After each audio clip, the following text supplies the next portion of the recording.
Bienvenidos a Fe al Día, con la bendición de Dios y el respaldo de Jesús TV. Información con veracidad y fidelidad sobre los acontecimientos más relevantes en nuestra iglesia. Presentado por los esposos Coronado Pineda y junto a usted recorremos este camino de fe. Fe al Día, una voz de esperanza, formación y evangelización. Bienvenidos. Querida familia de Jesús TV, bienvenidos a su noticiero católico de Fe al Día a través de Jesús TV con información más relevante de carácter nacional e internacional de lo que sucede en nuestra Santa Iglesia Católica. Bienvenidos.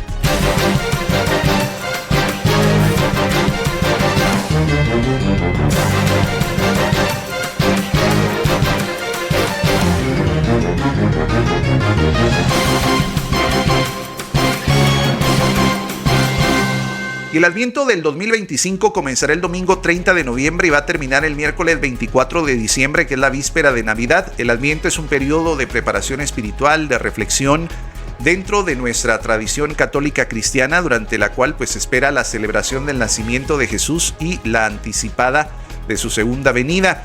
Este tiempo abarca las 4 semanas antes de Navidad y suele estar marcado por prácticas como encender las velitas de la corona de Adviento, participación activa en oraciones, realizar obras de caridad y mantener un enfoque dirigido hacia la esperanza, el amor, la alegría y la paz.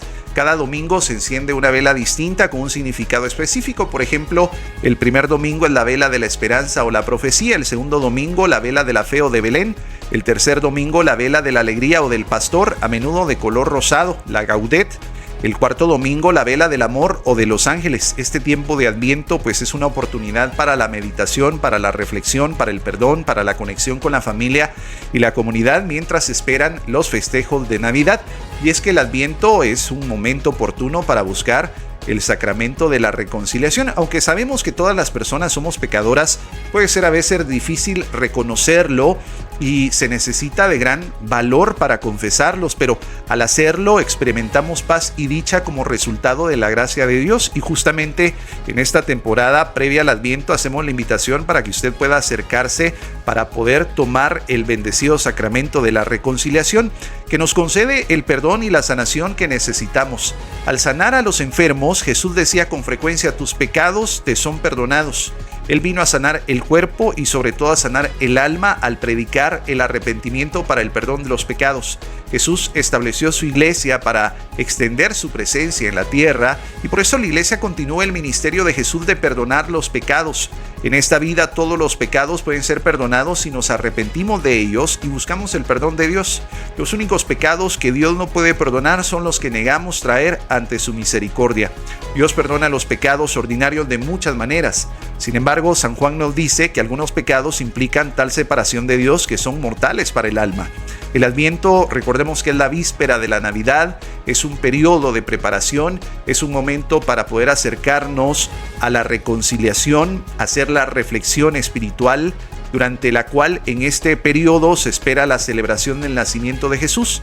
Y recordando que es importante llevar toda la parafernalia, por ejemplo, armar, decorar y motivar a los niños a vivir el Adviento, explicándoles la tradición de la corona de Adviento y su significado, colocarle en un sitio especial del hogar, de preferencia en un lugar fijo donde le puedan ver los miembros de la familia, para recordar la venida de Jesús y la importancia de prepararse para la Navidad.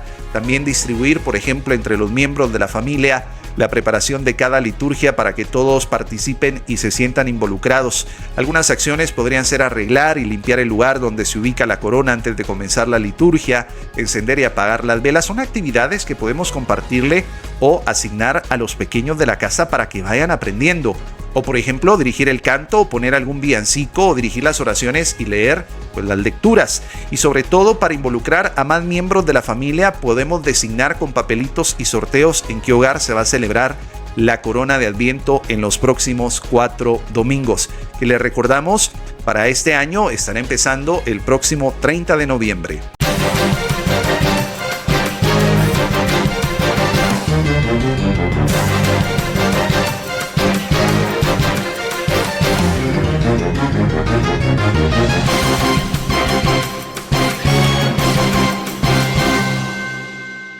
Bueno, ¿cómo era la Navidad de antaño?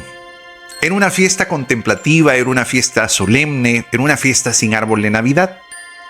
Hubo un tiempo en Guatemala en que la Navidad no era un ruido, no eran fiestas, no era tránsito, sino era una celebración profundamente espiritual, íntima, casi sagrada. Más que una fiesta, era un rito solemne, era un momento para detenerse, para contemplar, era un momento para poder intimar personalmente esa relación, poder llevar solemnemente pues ese repaso por la anunciación y por el nacimiento de Cristo.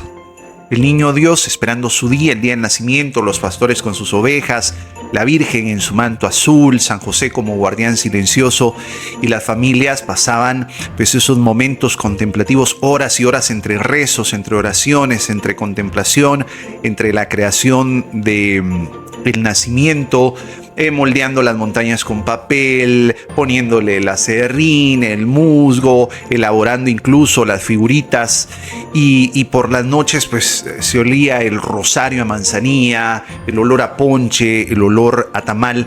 Y la Navidad no era un show, no era un espectáculo, no era un momento de estreno, sino era un encuentro familiar, espiritual, donde la fe pues se volvía a revivir con el nacimiento de Cristo.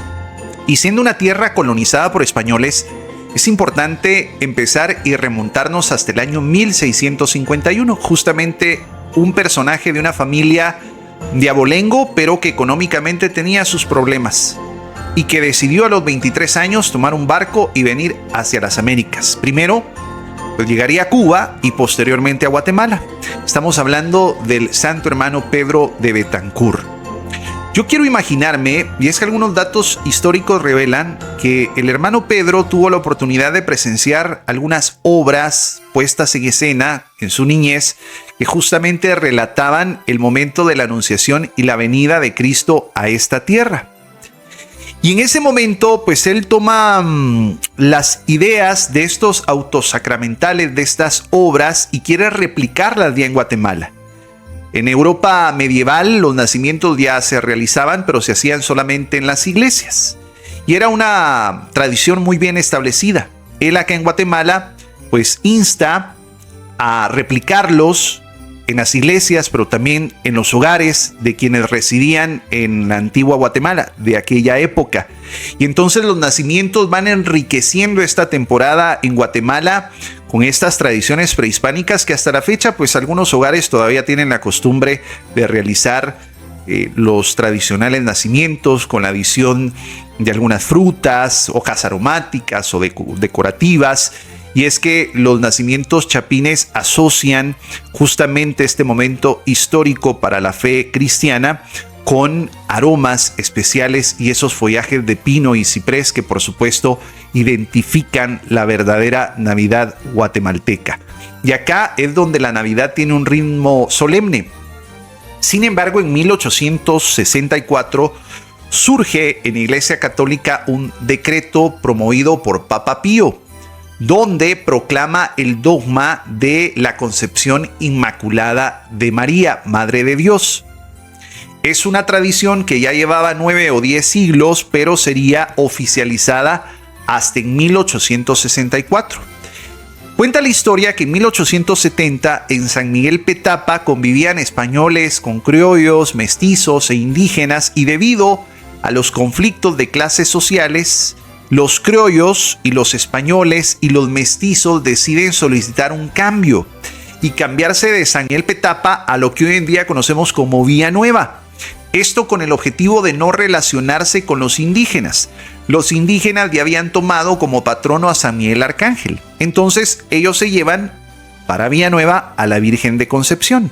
Sin embargo, hay un dato interesante. En 1873, José María Navarro trae de España una imagen de la advocación de María de su recién decreto proclamado, justamente la Inmaculada Concepción de María. Y quiero hacer un paréntesis acá. Para esta época ya habían muchas imágenes, pero pues la Concepción de María, la Inmaculada, no había sido decretado y habían pasado algunos siglos desde su revelación. Y los villanovanos, en su nuevo centro religioso, en su mayoría de españoles y criollos, pues la toman como patrona del lugar. Los efectos de la reforma liberal en 1871 y sus batallas fueron devastadoras económicamente para los españoles en Villanueva, para los criollos y sobre todo por el motivo de la expropiación de la tierra y que sacan a la Iglesia Católica del país. Entonces, en este momento, después de la reforma liberal de 1871, la Navidad en Guatemala se convierte incluso en una fiesta o en una celebración aún más solemne, íntima y privada. Con la entrada de Estrada Cabrera al gobierno, pues muchos de los criollos se trasladan del casco o hacia el casco de la ciudad capital, se vienen de Villanueva hacia el casco de la ciudad capital, y los españoles que salieron al exilio durante la reforma liberal regresan a Guatemala y por ende traen consigo pues la celebración de la Inmaculada Concepción de María. Ya en Villanueva se hacían ciertas fogatas para la espera, para la víspera, para terminar el rezado o el novenario. Sin embargo, en Guatemala se instituye aún más esta tradición de poder hacer una víspera solemne el 7 de diciembre e ingresar con rezo el 8 de diciembre. Y empiezan a realizarse fogatas. Sin embargo, alguien por ahí, cuyo dato no he logrado encontrar, pues se le ocurrió que además de las fogatas, pues había que echarle las cosas viejas, porque de esta manera, pues sacábamos todo lo viejo y le dábamos la bienvenida con un corazón nuevo y cosas nuevas, pues a la Concepción de María, que es la Inmaculada, y que además nos llevaba en un camino hacia esa Concepción Inmaculada de Cristo. A alguien también se le ocurrió que eso podría ser la quema del diablo. Situación que parece bastante irónica, puesto que en el infierno se ha logrado detallar a través de la tradición popular que pues hay mucho fuego. Entonces es un poquito irónico pensar que se le va a quemar al diablo en el fuego. Es una simbología aparte de la tradición. Y a partir de esta celebración religiosa se instituye ya para 1917 que las actividades navideñas oficialmente entraban con la víspera de la Inmaculada Concepción de María, el 7 de diciembre. Las abuelitas decían, ¡ay, ya empezó la Navidad! A partir de la tradicional quema del diablo. Posteriormente, pues ya estábamos dentro del novenario para ir a la celebración de la advocación mariana de Guadalupe. Y unos días después, el 15 de diciembre, empezaba el novenario hacia el nacimiento de Cristo, que más adelante lo empezamos a conocer como las posadas. El protestantismo ya se había establecido en Guatemala. Esto a partir de 1871 durante la Reforma Liberal, y con ello pues los protestantes venidos de Estados Unidos pues traían sus propias tradiciones. Y una de estas tradiciones era el árbol de Navidad, que era un artilugio simbólico que nace curiosamente de la campaña evangelizadora de San Bonifacio en los países germánicos. Los alemanes y toda esta área germánica pues acostumbraba pues a rendirle tributo a un árbol, y fue como San Bonifacio vio que podría ser un medio de evangelización. Bueno, en aquel entonces solamente las familias más privilegiadas norteamericanas tenían acceso a un árbol de Navidad. Recordemos que casi todo el área de la Avenida Reforma y parte de la Séptima Avenida, pues habían muchos chalets. Estaba constituida por chalets de personas extranjeras. A esto adicionándole a empresarios importantes de la extinta en Guatemala, UFCO y después la IRCA. Bueno, estas personas pues tenían la costumbre en estos lugares lujosos de poner sus arbolitos de Navidad. Después de la Segunda Guerra Mundial, el Club Americano, allá en la Octava Avenida y 12 Calle de la Zona 1, celebraba fiestas tipo convivio para los gringos en Guatemala, para la comunidad estadounidense. Y por supuesto las tradiciones de Acción de Gracias, Santa Claus y los regalos. De hecho, durante el gobierno de Castillo Armas, quien sería apoyado por el gobierno de Estados Unidos para sacar a Arbenz, pues para dejar establecido el mensaje de que la nación le pertenecía a Estados Unidos, pues empiezan a popularizar estas actividades americanizadas, tratando de desplazar la tradicional celebración de la Inmaculada Concepción de María, la realización de las posadas y la realización de los nacimientos, y sustituyéndolo por el árbol de Navidad, por los regalos, por Santa Claus, incluso por la famosa Noche de Acción de Gracias. Pero como no todas las familias tenían los medios para poder comprar un arbolito, a mitad de la década de los 60 se empieza a popularizar bajar a los barrancos o a las periferias y cortar un chiribisco. pues un palito, un arbolito bastante agradecido, y poco a poco pues se empezó a adornar con algunas bombitas, después con pelo de ángel y más adelante con lucecitas de colores. Ya sería para la década de los 80 que el consumismo y la globalización permite que en Guatemala ya hayan árboles artificiales, lo cual permitió pues a las familias tener acceso a estos arbolitos de Navidad. Otro tema de la temporada es la corona de Adviento. Quienes la traerían a Guatemala sería la comunidad alemana, que era una costumbre donde los 4 domingos antes de Nochebuena pues se realizaba una pequeña oración y se encendía una vela simbolizando la luz de Cristo.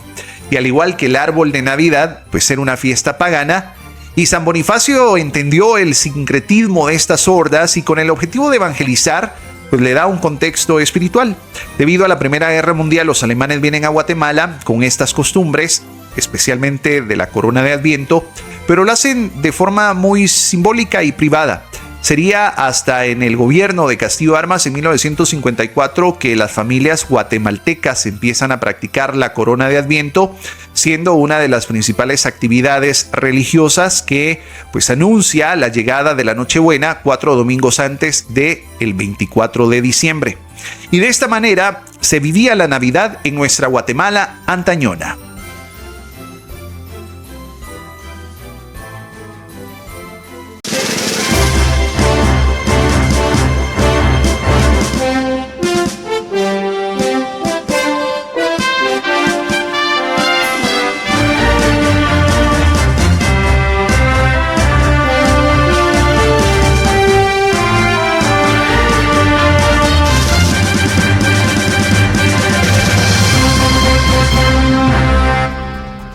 En audiencia general del miércoles 19 de noviembre, Papa León XIV explicó que la esperanza cristiana responde a los desafíos a los que hoy está expuesta la humanidad.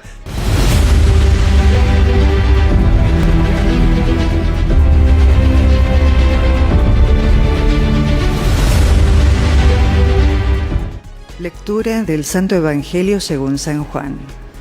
En aquel tiempo, María Magdalena se dio vuelta y vio a Jesús, que estaba allí, pero no lo reconoció. Jesús le preguntó: «Mujer, ¿por qué lloras? ¿A quién buscas?» Ella, pensando que era el cuidador de la huerta, le respondió: «Señor, si tú te lo has llevado, dime dónde lo has puesto y yo iré a buscarlo». Jesús le dijo: «María». Ella lo reconoció. Hermanos y hermanas, buenos días y bienvenidos.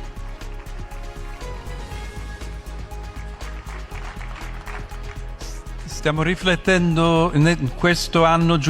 reflexionando en este año jubilar dedicado a la esperanza sobre la relación entre la resurrección de Cristo y los desafíos del mundo actual, es decir, nuestros desafíos. A veces, también a nosotros Jesús, el viviente, también nos quiere preguntar: ¿por qué lloras? ¿A quién buscas? Los desafíos, de hecho, no se pueden afrontar solos.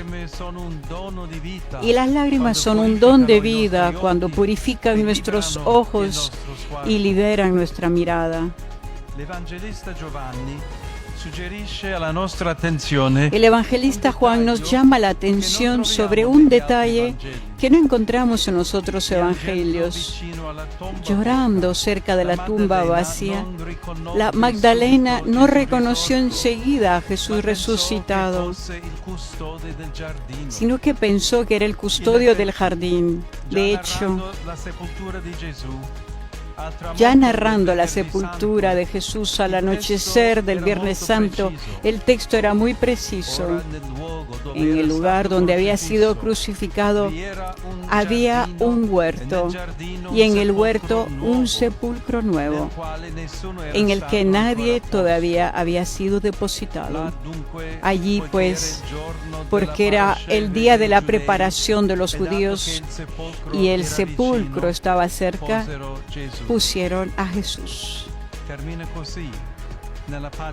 Termina así en la paz del sábado y en la belleza de un jardín la dramática lucha entre tinieblas y luz, desatada con la traición, el arresto, el abandono, la condena, la humillación y el asesinato del Hijo,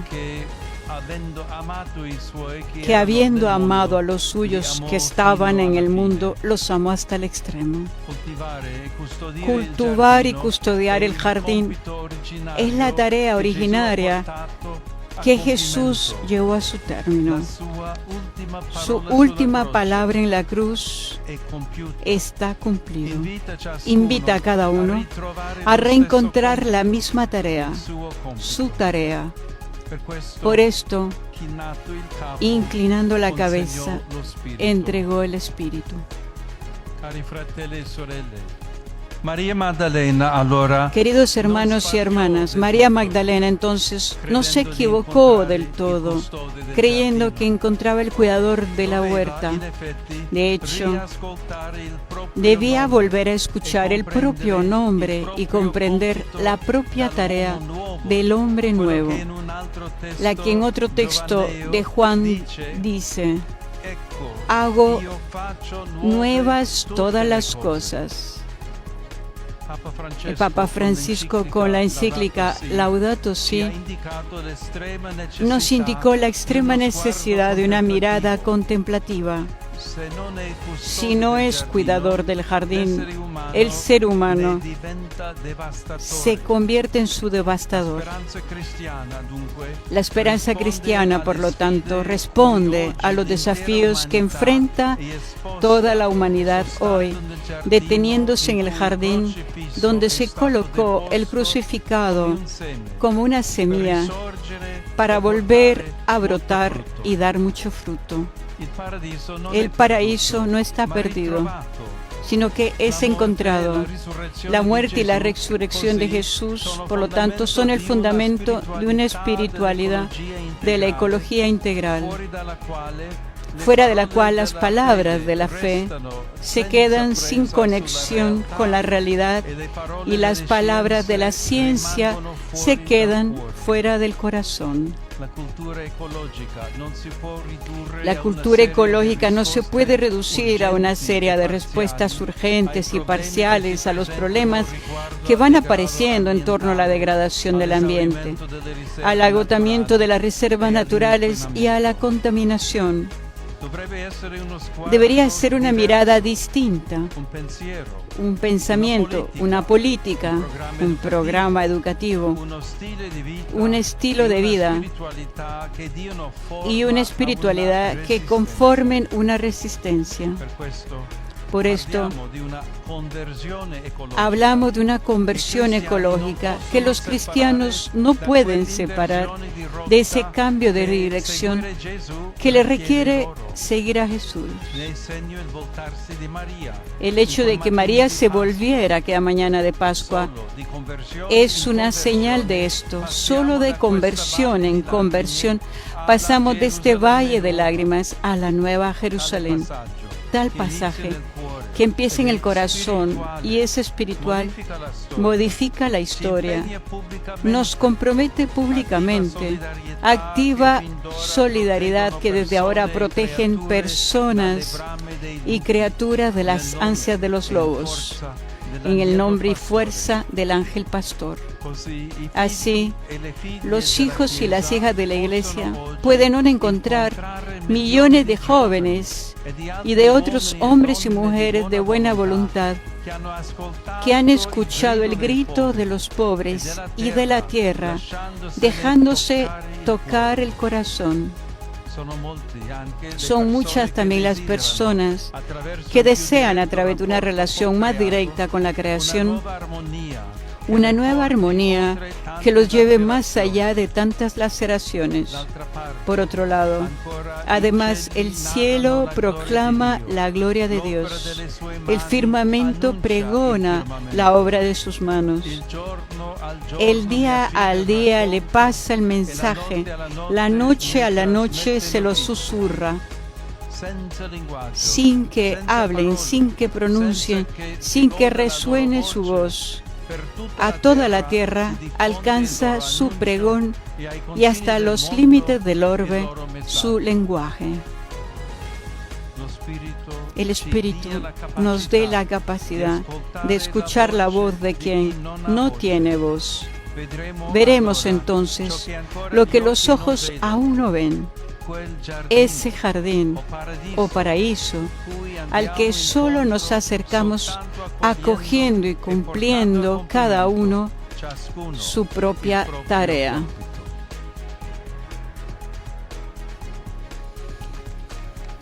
Visitantes y peregrinos de lengua española que participan en esta audiencia desean manifestarle cordialmente sus sentimientos de filial afecto, que acompañan con fervientes oraciones por sus intenciones de pastor de toda la Iglesia. Al final de este encuentro se cantará el Padre Nuestro en latín. Después, su santidad impartirá a todos los presentes la bendición apostólica que extiende complacido a sus familiares, especialmente a los niños y a los ancianos, a los enfermos y a cuantos sufren. Bendice también los rosarios y objetos de devoción que los peregrinos llevan consigo. Queridos hermanos y hermanas, seguimos reflexionando sobre la resurrección de Cristo y su relación con los desafíos del mundo actual. Uno de estos desafíos es la necesidad de una mirada contemplativa y de una conversión que no reduzca el cuidado de la creación a una serie de respuestas a determinadas cuestiones urgentes.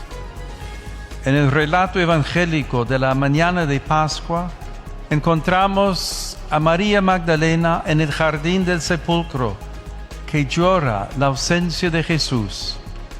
Es una imagen que nos evoca también el dolor que sentimos al ver la creación privada de su verdadero sentido, explotada y degradada.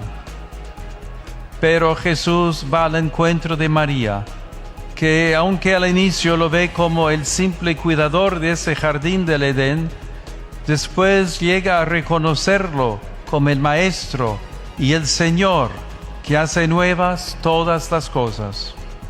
Esta conversión, que comienza en el corazón y es espiritual, cambia la historia, nos compromete y nos impulsa a trabajar por el reino, sabiéndonos administradores de los bienes que Dios nos ha entregado. Saludo cordialmente a los peregrinos de lengua española.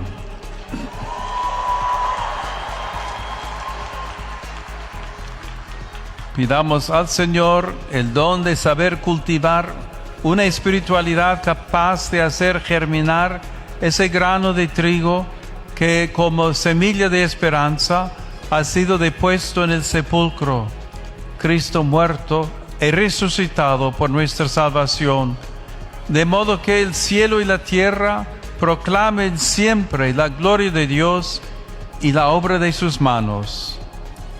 Que Dios los bendiga. Muchas gracias.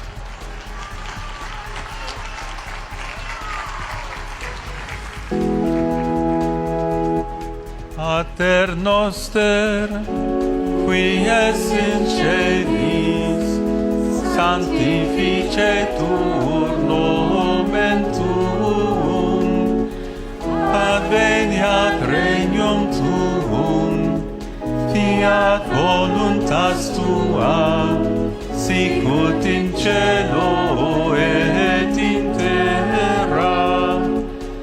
Panem nostrum quotidianum da nobis hodie, et dimitte nobis debita nostra, sicut et nos dimittimus debitoribus nostris, et ne nos inducas in tentationem, sed libera nos a malo. Dominus vobiscum, et cum spiritu tuo, sit nomen Domini benedictum, ex hoc nunc et usque in saeculum. Adiutorium nostrum in nomine Domini.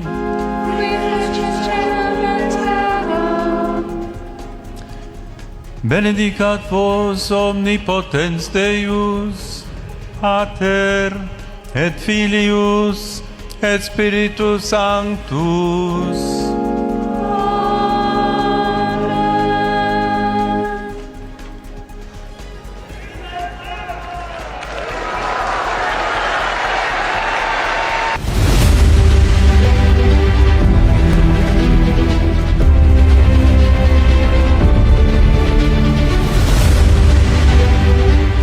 Mis queridos hermanos y hermanas, gracias por acompañarnos en este nuevo episodio de su noticiero católico Fe al Día, con la información más relevante de nuestra Santa Iglesia a nivel nacional e internacional. Que estas noticias nos inspiren a vivir nuestra fe con más compromiso y amor. Gracias por seguir a través de la señal de Jesús TV, en los distintos canales del sistema de cable, también a través de la página de internet vía satélite para nuestros hermanos más allá de nuestras fronteras, y a través de la página biencatólicos.com. Hasta una próxima oportunidad en su noticiero católico Fe al Día a través de Jesús TV. Esto fue Fe al Día. Gracias por acompañarnos en este espacio donde juntos nos mantenemos informados y fortaleciendo nuestra fe. Desde Jesús TV seguimos con el compromiso de evangelizar y comunicar con verdad y caridad, porque la presencia de Dios es una realidad que queremos compartir con todos. Nos despedimos, pero seguimos en este camino de fe. Nos vemos en la próxima emisión de Fe al Día. Que Dios le bendiga.